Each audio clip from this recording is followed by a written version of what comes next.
తాకట్టులో ఉన్న మీ బంగారం ఈ రోజు ఎంత ధర చేస్తుందో కొమ్మూరి గోల్డ్ వాళ్ళకి కాల్ చేస్తే ఫ్రీ గోల్డ్ కాస్ట్ చెక్ చేసి చెప్తారు. నమస్కారం, వెల్కమ్ టు సుమన్ టీవీ. నేను గీతాంజలి.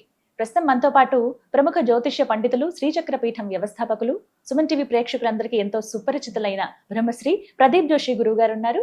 వారితో మాట్లాడదాం. గురుగారు నమస్కారం అండి. శ్రీమాత్రే నమః.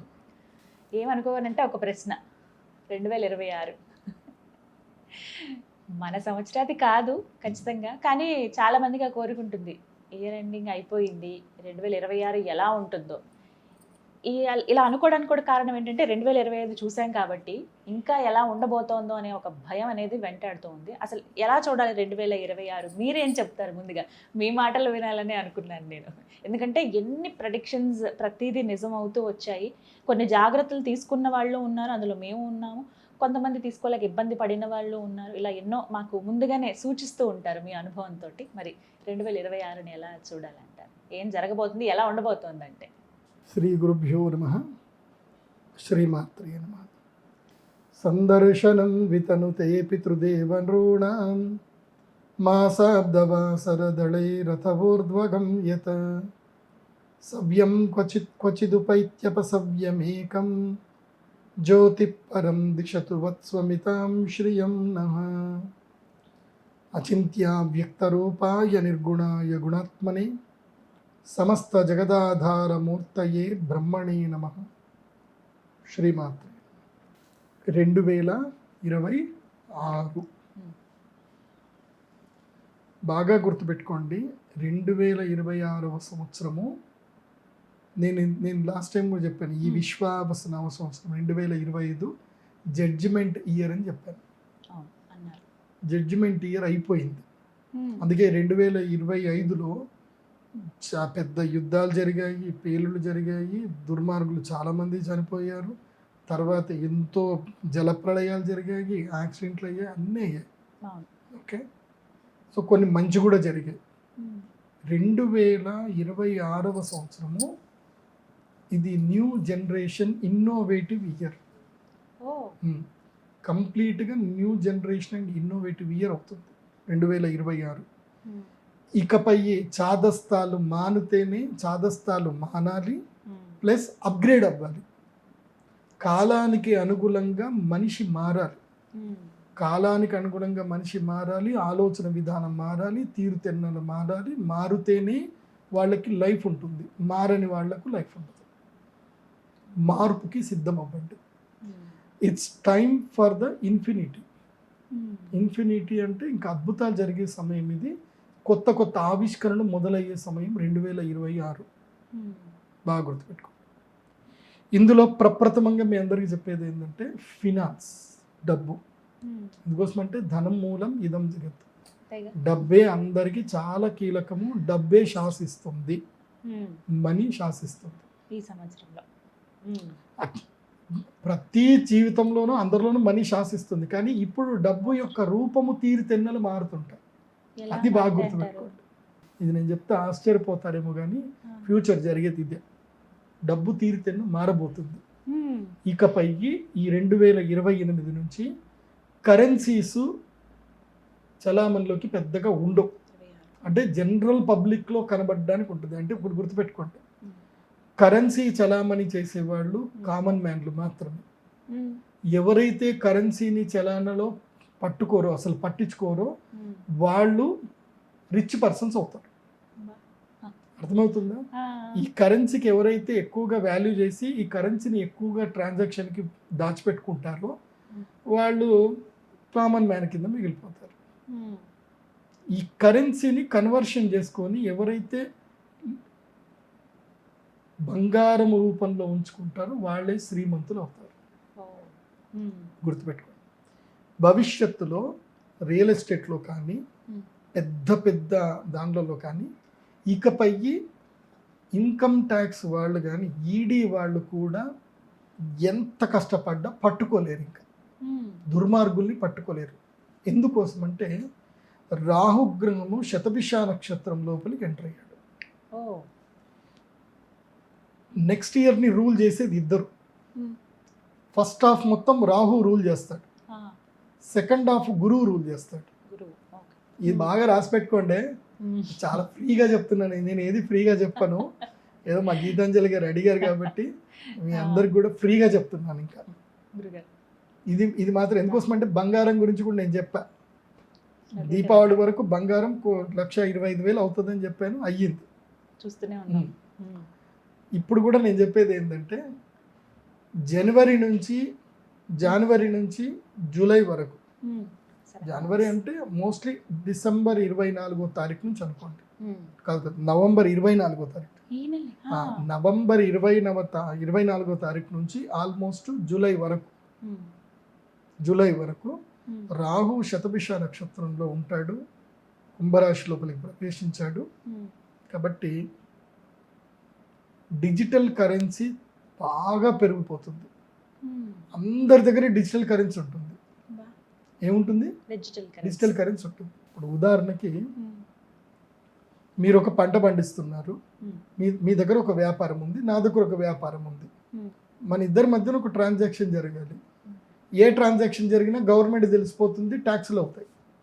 గవర్నమెంట్కి తెలియదు, మీకు నా వల్ల ప్రయోజనం జరుగుతుంది, నాకు నీ వల్ల ప్రయోజనం జరుగుతుంది, వస్తు మార్పిడి జరిగిపోతుంది. దానికి నేను డిజిటల్ కరెన్సీ నేను నీకు ఇస్తాను, మీరు నాకు డిజిటల్ కరెన్సీ ఇస్తారు, ట్రాన్సాక్షన్ క్లోజ్. కాబట్టి వచ్చే సంవత్సరము భారతదేశానికి ఆర్థిక మాంద్యం ఏర్పడబోతుంది. భారతదేశంలో ఆర్థిక మాంద్యం ఏర్పడబోతుంది. విపరీతమైన డిజిటల్ కరెన్సీ పెరుగుతుంది. USDTs, US డాలర్ పెరుగుతుంది. ఇప్పుడే గనక భారతదేశం మెలకు ఉండి స్టేబుల్ కాయిన్ కనుక రిలీజ్ చేయలేకపోతే రేపు భారతదేశం ఆర్థిక మాంద్యాన్ని ఎదుర్కొంటుంది. ఎందుకోసమంటే ట్రాన్సాక్షన్స్ అఫీషియల్గా జరగకపోతే నీకు ట్యాక్స్లు ఎక్కడికి నుంచి వస్తాయి? రావు కదా. అందరు డిజిటల్ కరెన్సీకి వెళ్ళిపోతున్నారు, ఎక్కడ వస్తుంది? ఏమీ రాదు. కాబట్టి సైబర్ క్రైమ్ కొత్త రూపం తీర్చుకుంటుంది. క్రైమ్ చేసేవాళ్ళు కొత్త రూపాన్ని దాల్చుతారు. వాళ్ళని ఎవరు పట్టుకోలేరు. ఇంకా బ్లాక్ చైన్ మార్కెట్లో ఉంటారు. బ్లాక్ చైన్లో ఏం లేదు. ఇప్పుడు బిట్ కాయిన్ ఏదైతే ఒకటి ఉందో, ఇప్పుడు మనం బిట్ కాయిన్ అని ఒకటి ఉంది. ఈ బిట్ కాయిన్ ఎప్పుడైతే రాహు శతభిష నక్షత్రం కుంభరాశి లోపలికి ఎంటర్ అయ్యాడో లేదో బిట్ కాయిన్ పడిపోవడం స్టార్ట్ అయింది. అక్టోబర్ 10వ తారీఖు నుంచి బిట్ కాయిన్ పూర్తిగా పడడం స్టార్ట్ అయింది. 1,28,000 ఉన్న బిట్ కాయిన్ ఇవాళ నేను ఈరోజు డిస్కషన్ చేసే టైం వచ్చేసి నవంబర్ 20వ తారీఖు నేను డిస్కస్ చేస్తున్నాను. అంటే అక్టోబర్ 10వ తారీఖు మొదలైన పతనము నవంబర్ 24వ తారీఖు రోజుకి వచ్చేసరికి బిట్ కాయిన్ కాస్ట్ 83,000కి పడిపోయింది.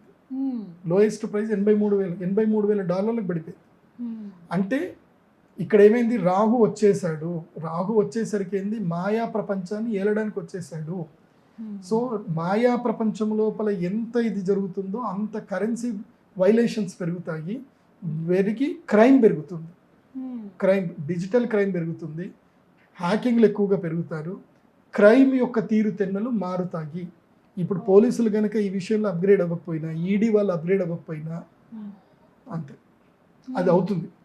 6 నెలల పాటు విచిత్రాలు చూస్తారు. జూలై వరకు విచిత్రాలు చూస్తారు, స్కామ్లు చూస్తారు. చూస్తూనే బ్యాంకులలో డబ్బులు అయిపోతాయి. తర్వాత గవర్నమెంట్ అఫీషియల్ వెబ్సైట్స్ అన్ని హ్యాక్ అయిపోతాయి, బ్యాంకింగ్ వెబ్సైట్స్ హ్యాక్ అవుతాయి. ఇలా దారుణమైనటువంటి విషయాలు నెక్స్ట్ ఇయర్ జరగబోతున్నాయి. తర్వాత జూలై 24వ తారీఖు తర్వాత బంగారం యొక్క ధర, జూలై 24వ తారీఖు తర్వాత, మళ్ళీ చెప్తున్నాను రాసి పెట్టుకోండి, జూలై 24వ తారీఖు తర్వాత బంగారము 1,80,000 వరకు కూడా వెళ్తుంది. 1,50,000 కన్ఫర్మ్గా దాటుతుంది. జూలై 24 తర్వాత అది 80 కూడా రీచ్ అయిపోతుంది. ఎవరైనా సరే, నేను అదే చెప్తున్నాను కదా, కరెన్సీ రూపం మారుతుంది. ఇప్పుడు ఉదాహరణకి నేను మీ దగ్గర ప్రాపర్టీ కొనుక్కోవాలి, 5 కోట్ల ప్రాపర్టీ ఉంది. 5 కోట్లు నేను 500 నోట్లు పట్టుకొని రాను. నేను ఏం లేదు, 5 కిలోల బంగారం పట్టుకొచ్చిస్తాను మీకు, అంతే. అలా అయిపోతుంది. ఫ్యూచర్ అంతా కూడా ఈ బంగారం షాపుల వాళ్ళు కూడా ఏంటంటే బంగారం నోట్లు వస్తాయి. చూడండి, ఇప్పటి నుంచి నేను చెప్పేది జరుగుతుంది. బంగారము నోట్లు వస్తాయి. అంటే సింపుల్ 10 గ్రాములు 20 గ్రాములు గ్రాములనే ఉంటుంది. దాని మీద కరెన్సీ వాల్యూ ఏముండదు, గ్రాములనే ఉంటుంది. ఇవాళ నేను మీ దగ్గర ప్రాపర్టీ ఏదైనా కొనుక్కోవాలి, నేను గోల్డ్ తీసుకొచ్చాను, 20 గ్రాముల గోల్డ్ తీసుకొచ్చి మీకు ఇచ్చేసాను. ఇవాళ మార్కెట్ వాల్యూ ఏముంది? 20 గ్రాములకి ఇది ఉంది, ఇది నీకు లెక్క ముట్టేసింది, అంతే. మొత్తం గోల్డ్. ఇకపై గౌరవ ప్రధానమంత్రులు ఎవరైనా సరే గవర్నమెంట్లో ఇవాళ నుంచి 500 నోట్లు బంధు అని అంటే కామన్ మ్యాన్ బంద్ అయిందా సరే ఏటీఎం పోయి తెచ్చుకుందామని కామన్ మ్యాన్ అనుకుంటాడు. అదే పెద్దోడు భయపడాలి, కానీ పెద్దోడు అంతేనా మంచిదే 500 నోట్ బ్యాన్ అయితే మనకేమో. ఇక నేను ఇంట్లో 500 నోట్లు లేవు కదా నా దగ్గర మొత్తం బంగారమే ఉంది. నువ్వు బంగారం నా ఇంట్లో రైడ్ చేస్తే నాకు దొరుకుతుంది, నువ్వు నన్ను ఎడ రైడ్ చేస్తావు, నన్ను రైడ్ చేయవు కదా, అంతే. Gold is there. ఇకపై అంతా కూడా గోల్డ్ కరెన్సీ వస్తుంది, సిల్వర్ కరెన్సీ, గోల్డ్ కరెన్సీ. మళ్ళీ పాత రోజులు వస్తాయి, ఇన్ఫినిటీ టైం. 8 కదా, ఇన్ఫినిటీ టైం. మళ్ళీ పాత రోజులు వస్తాయి. ఏది అప్పట్లో నాణాలు ఇచ్చుకున్నారు కదా, ఇప్పుడు మళ్ళీ అదే పద్ధతి వస్తుంది. కావాలంటే మీరు చూడండి, నెక్స్ట్ ఇయర్ ఆషాఢ మాసం దాటిన తర్వాత అక్కడ నుంచి గోల్డ్ రేట్ దారుణంగా పెరిగిపోవడం వల్ల ఏంటంటే పెద్ద పెద్ద ట్రాన్సాక్షన్స్ అన్నీ కూడా ఇది బ్లాక్ మార్కెట్లో జరిగే ట్రాన్సాక్షన్స్. గవర్నమెంట్లో ఎట్లా డబ్బులు కట్టాలి, సబ్ రిజిస్టర్ వాల్యూ ఎంత ఉందో అంత కడతాము, రిమైనింగ్ ఎట్లా క్యాష్ తీసుకొని రావాలి. దారిలో వెళ్తే పోలీసులు పట్టుకున్నారు, ఈడీ వాళ్ళు పట్టుకున్నారు, ఇవేమి ఉండవు. ఇంకా బంగారం తీసుకెళ్తారు డైరెక్ట్. ఏం లేదండి, బ్యాంక్ వచ్చేయండి, లాకర్ ఉంటుంది, బ్యాంక్లో లాకర్లో మీరు డబ్బు చూసుకోండి, గోల్డ్ చూసుకోండి, తాళం మీకు ఇచ్చేస్తే అయిపోయి matter. No travelling, no transactions. లాకర్లో బంగారం అలాగే ఉంటుంది, లాకర్ తాళాలు మారుతాయి అంతే. ఫ్యూచర్ మొత్తం ఇదే ఉంటుంది, బాగా గుర్తుపెట్టుకోండి. మొదట 7 నెలల వరకు అంటే రాహు ఉన్నంత కాలం ఇలా ఉంటుంది. మనీ చెప్తున్నా, నెక్స్ట్ ఇయర్ మనీ మార్కెట్ రూపం మారిపోతుంది. ఆ తర్వాత ఇంకోటి బాగా గుర్తుపెట్టుకోండి, Dubai is going to the financial hub for the world. Dubai financial హబ్గా మారిపోతుంది, పూర్తిగా వరల్డ్కి హబ్గా మారిపోతుంది. సో క్రైమ్ చేసే వాళ్ళందరూ కూడా దుబాయ్కి వెళ్ళిపోయి ఫినాన్షియల్ ట్రాన్సాక్షన్ చేసుకొని అక్కడ హబ్గా మారిపోతారు. అది కూడా జరుగుతుంది. ఓకే, సో క్రైమ్ తీరుతెన్నులు మొత్తం మారిపోతాయి, మీరు పట్టుకోలేరు, ఇంకా బ్లాక్ చైన్కి వెళ్ళిపోయి పట్టుకోలేరు. అంటే కలి నిజ రూపం ప్రారంభమవుతుంది, కలికాలం యొక్క వాస్తవ రూపం ఇప్పుడు మొదలవుతుంది.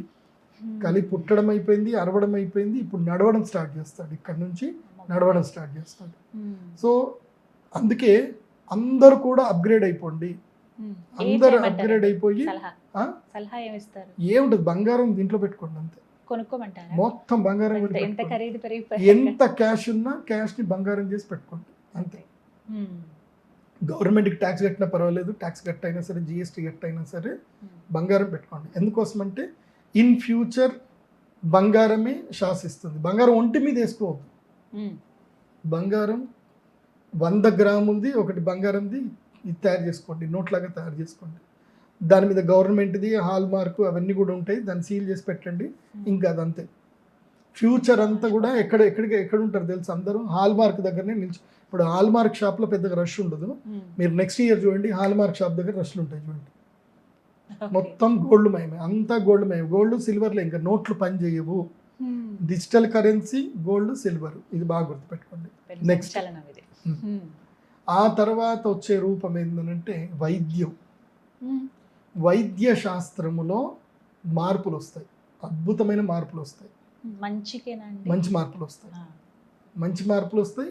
అందులో ఇక దొంగలు ఉంటారు కదా. ఇప్పుడు వైద్య శాస్త్రములో జనాలకు మంచి జరగాలని కోరుకునే డాక్టర్లు ఎంతమంది ఉన్నారో, వీళ్ళు దరిద్రులు ఎంత నష్టపోతే నాకు అంత లాభం వస్తుంది అనేటోళ్ళు అనుకునేటోళ్ళు కూడా బోలెడు ముందు ఉంటారు. అబ్బా ఎవడు రోగం, ఎవరికి రోగాలు రావట్లే, కొత్త రోగాలు వస్తే నాకు నేను ప్లాట్ కొనుక్కుందాం అనుకుని మీద ఒక 2 ఫ్లోర్లు వేద్దాం అనుకుంటున్నా, కొత్త రోగం వస్తే వేసుకోవచ్చు అనుకునే వాళ్ళు కూడా కొంతమంది ఉంటారు. సరే, అది వైద్యో నారాయణో హరిహే అన్నారు, వాళ్ళకి నేను అట్లాంటిది అయితే అన్నాను. కానీ విషయం ఏంటంటే ఇక్కడ నుంచి నానో టెక్నాలజీ వైద్య రంగం లోపలికి పూర్తిగా ఎంటర్ అవుతుంది. నానో టెక్నాలజీ ఎంటర్ అయిపోతుంది. ఇకపై యాంజియోగ్రాములు చేయాలన్నా ఏం చేయాలన్నా పెయిన్లెస్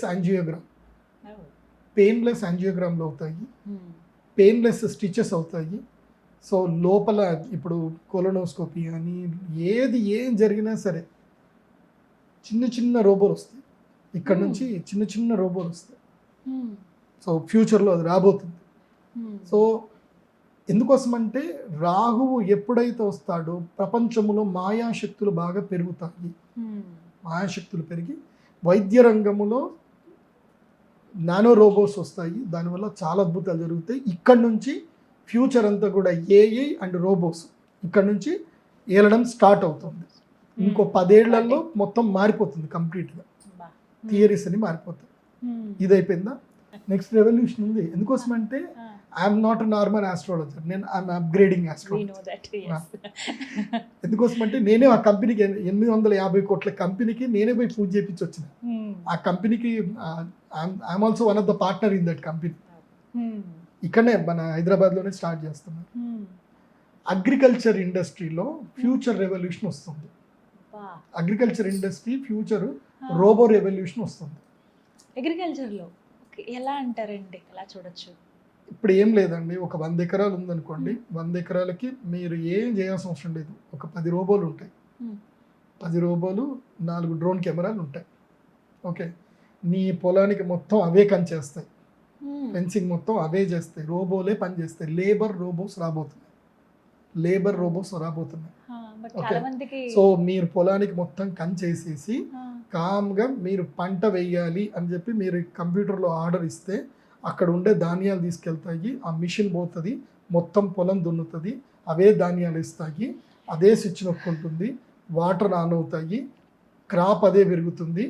ప్లస్ డ్రోన్ కెమెరాలు వస్తాయి, ఈ డ్రోన్ కెమెరాలు వచ్చి మొత్తం క్రాప్ నంత అబ్జర్వేషన్ చేస్తాయి, స్కానింగ్ చేస్తాయి, ఎప్పటికప్పుడు ఏ స్కాన్ చేస్తుంది, ఏ పురుగులు వచ్చినాయి, ఏ మందు వేయాలని ఆటోమేటిక్గా అది రిలీజ్ అవుతుంది, డ్రోన్లో నిండిపోతుంది, డ్రోన్ వెళ్ళి స్ప్రే చేసి వస్తుంది, మళ్ళీ అదే పోయి మిషన్ క్రాప్ చేస్తుంది, మిషనే ప్యాక్ చేసి పెడుతుంది. అంత దాకా ఇది ఆల్రెడీ ఇప్పుడు నడుస్తుంది, చైనాలో ఇది ఆల్రెడీ స్టార్ట్ అయింది. ఇంకా మన ఇండియాకి రావడానికి ఇంకో 30 ఏళ్ళు పడుతుంది అండి. కాకపోతే ఏంటంటే రెవల్యూషన్ అయితే ఈ సంవత్సరం నుంచి revolution start, robo revolution start అవుతుంది. సో హ్యూమన్ ఇంటరప్షన్ తగ్గిపోతుంది. నష్టమే కదండి అలా అయితే. నష్టమే మరి, సింపుల్ చెప్తున్నాను. ఈ సీక్రెట్, ఇది ఏదైతుందో ఈ రహస్యం మీరు తెలుసుకోకపోతే మీ జీవితంలో ఎవరు బాగుపడరు. Government create money to make people labour. జనాలతోటి పని చేయించాలి, జనాల మధ్య ట్రాన్సాక్షన్ జరగాలి, గవర్నమెంట్ అనేది ఉండాలి, శాసించాలి. కావాలంటే గవర్నమెంట్ డబ్బులు ప్రింట్ చేస్తుంది, వాళ్ళు డబ్బులు తయారు చేస్తున్నారు, మీరు ఆ డబ్బుకు వాల్యూ ఇస్తున్నారు. అర్థమవుతుందా? మీరు పేపర్కి వాల్యూ ఇస్తున్నారు, పేపర్కి వాల్యూ ఇస్తున్నారు. ఎందుకోసం అంటే బికాస్ ఆఫ్ గవర్నమెంట్ అది ప్రింట్ చేస్తుంది కాబట్టి, గవర్నమెంట్ దానికి అధికార ముద్రిస్తుంది కాబట్టి. అర్థమవుతుందా? గవర్నమెంటే లేదు, గవర్నమెంట్తో సంబంధం లేకుండా ఒక మిషన్ ముద్రలు ఒక డాలర్ తయారవుతుంది, ఒక డిజిటల్ కరెన్సీ తయారవుతుంది, గవర్నమెంట్ ప్రమేయం లేదు. చిన్న చిన్న కమ్యూనిటీస్లోనే వాళ్ళే ట్రాన్సాక్షన్ చేసుకుని నడిపించుకుంటే గవర్నమెంట్ ఎట్టుపోతుంది. గవర్నమెంట్ ఉండదు, ఇంకా ఫ్యూచర్లో గవర్నరెన్స్ ఉండదు దానికి. ఇది ఇక్కడ నుంచి బిగినింగ్ స్టార్ట్. ఫ్యూచర్లో ఇది కూడా చెప్తున్నా, ఇప్పుడు ఏదైతే ఈ సిచ్యువేషన్ జరిగిందో, గురుగ్రహము కర్కాటక రాశి లోపలికి ఎంటర్ అయ్యాడు, రాహువు ఇక్కడ ఉన్నాడు అంటే షష్టాష్టకాలు అయ్యాయి. రాహువుకి గురువుకి షష్టాష్టకాలు అయ్యాయి. షష్టాష్టకం వల్ల ఏం జరుగుతుంది అని అంటే ఫైనాన్షియల్ రెవల్యూషన్స్ వస్తాయి, జంజీ రెవల్యూషన్స్ వస్తాయి, గవర్నమెంట్స్ పడిపోతాయి, డిజిటల్ కరెన్సీ పెరిగిపోతుంది. సో మళ్ళీ ఏమైపోతుందంటే పాతకాలంలాగా చిన్న రాజ్యాలు ఏర్పడతాయి, చిన్న కమ్యూనిటీ, రోగాలు పెరిగిపోతాయి, తర్వాత రోగాలు వస్తాయి. అది కూడా చెప్పాలి. ఇంకా ఈ మైక్రోబయాలజీ ఎంతైతే ఇంప్రూవ్మెంట్ అవుతుందో రోగాలు కూడా అంత పెరుగుతాయి. రోగాలు పెరగగానే ఏమవుతుందంటే జనాలందరూ వెళ్ళిపోయి చిన్న కమ్యూనిటీలు తయారవుతారు. ఇది ఎప్పటికీ 2046 తర్వాత. దానన్నిటికీ ఇప్పుడు బేసిక్ పడుతుంది. 2046 తర్వాత చిన్న కమ్యూనిటీస్ తయారవుతారు. ఏ కమ్యూనిటీ వాళ్ళు ఆ కమ్యూనిటీలోనే బతుకుతారు. ఇంకా ఫ్యూచర్లో అది జరగబోతుంది. కాబట్టి అగ్రికల్చర్ రెవల్యూషన్ వస్తుంది, ఫినాన్షియల్ రెవల్యూషన్ వస్తుంది, అండ్ మెడికల్లో రెవల్యూషన్ వస్తాయి. ఇవి మెయిన్. ఈ రెవల్యూషన్స్ తర్వాత మనిషి దీనికి అనుగుణంగా మారకపోతే మాత్రం ఇంకా అంతే. బాగుంది. సామాన్యులపైన ఎక్కువ ప్రభావం. రోగాలు వచ్చే సంవత్సరము రోగాలు ఇంకా పెరుగుతాయి, తగ్గవు. రోగులు పెరుగుతారు, అండ్ ఊపిరితిత్తులకు సంబంధించిన వ్యాధులు ఎక్కువగా పెరుగుతాయి, డైజెషన్ వ్యాధులు ఎక్కువ పెరుగుతుంది. ఇంకా డయాబెటీస్ అనేది కామన్ అయిపోతుంది. ఇప్పటికే టాప్లో ఉన్నాము. డయాబెటీస్ అనేది కామన్ అయిపోతుంది. నీకు డయాబెటీస్ లేదా? అయ్యో లేదా, మా ఇంట్లో అందరికీ ఉంది, నీ దగ్గర లేదా అంటే మీకు ఆస్తులు లేవా అన్నట్టు, డయాబెటీస్ లేదా అన్నట్టు అయిపోతుంది. So thyroid, diabetes, endocrinical disease common to the all people. ఇవన్నీ జరుగుతాయి. అండ్ మనిషి యొక్క ఆయుష్ తగ్గుతూ ఉంటుంది, మనిషి యొక్క హైట్, పర్సనాలిటీస్ కూడా తగ్గుతూ ఉంటాయి. ఇవన్నీ కూడా భవిష్యత్తులో జరగబోతున్నాయి. సో ఆ జరగబోయేదానికి 2026లో పునాదులు పడతాయి. శ్రీకారం అక్కడి నుంచే స్టార్ట్. ఇంకా అదొకటి. నెక్స్ట్ ఇంకో విచిత్రం ఉంది. భూమి మీదకి ఏలియన్స్ వస్తారు 2026లో. చెప్తున్నా కదా, అదే కదా అక్కడి నుంచి స్టార్ట్ అయ్యేది. 2026కి భూమి మీదకి ఏలియన్స్ వచ్చిన సంగతి తెలిసిపోతుంది. ఆల్రెడీ ఒక న్యూస్ అయితే చక్కర్లు కొడుతుంది. ఆకాశంలో ఒకటి వస్తుంది, ఇంటర్స్టెల్లార్ ఏదో వస్తుంది, దానికి రేడియో సిగ్నల్స్ పంపిస్తుందని చెప్తున్నారు. But there is a invitation from the aliens, అంటే గ్రహాంతరవాసులు మన భూమి మీదకి అయితే రాబోతున్నారు. అది ఇప్పుడు బిగినింగ్ స్టార్ట్. అది ఇంకో రెవల్యూషన్కి దారి తీస్తుంది. అదొకటి. అందుకే నేను చెప్పేది ఏంటంటే, ఇప్పటి నుంచి మీరంతా చాలా సేఫ్గా ఉండండి. బంగారం కొనుక్కోండి, కానీ బంగారం ఒంటి మీద వేసుకోకండి. డిజిటల్ కరెన్సీని రెగ్యులర్గా మెయింటైన్ చేసుకోండి. మీరు ఏదైతే ఫోన్ మీరు వాడుతున్నారో కరెన్సీ ట్రాన్సాక్షన్కి సపరేట్ ఫోన్ పెట్టుకోండి. మీరు రెగ్యులర్గా వాడే ఫోన్ సపరేట్ పెట్టుకోండి. మీరు రెగ్యులర్గా వాడే ఫోన్కి కరెన్సీ ట్రాన్సాక్షన్ చేసే ఫోన్కి సంబంధం ఉండకూడదు, గుర్తుపెట్టుకోండి. మీరు వాట్సాప్లు చేసుకునే అవన్నిటికీ ఒక సిమ్ పెట్టుకోండి. పేమెంట్ చేసుకోవడానికి, పేమెంట్ ట్రాన్సాక్షన్కి, బ్యాంకింగ్ ట్రాన్సాక్షన్కి మాత్రమే ఒక సిమ్ పెట్టుకోండి. ఎందుకోసమంటే ఫ్యూచర్లో సైబర్ క్రైమ్ బాగా పెరగబోతుంది.